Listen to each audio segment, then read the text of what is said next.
По отношение на битовите проблеми, тук може би малко по-трудно. Няма някакви...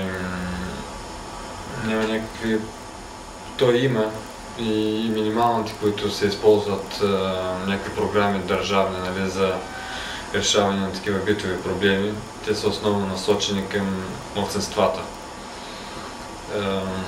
Ти трябва да се оправяш сам. Тези, които ги имат, се злоупотребяват с тях. Поне аз съм се сблъсквал така в общината, нали, за настаняване в някакви общински жилища. Злоупотребяват с тях. Поне аз имам такива наблюдения.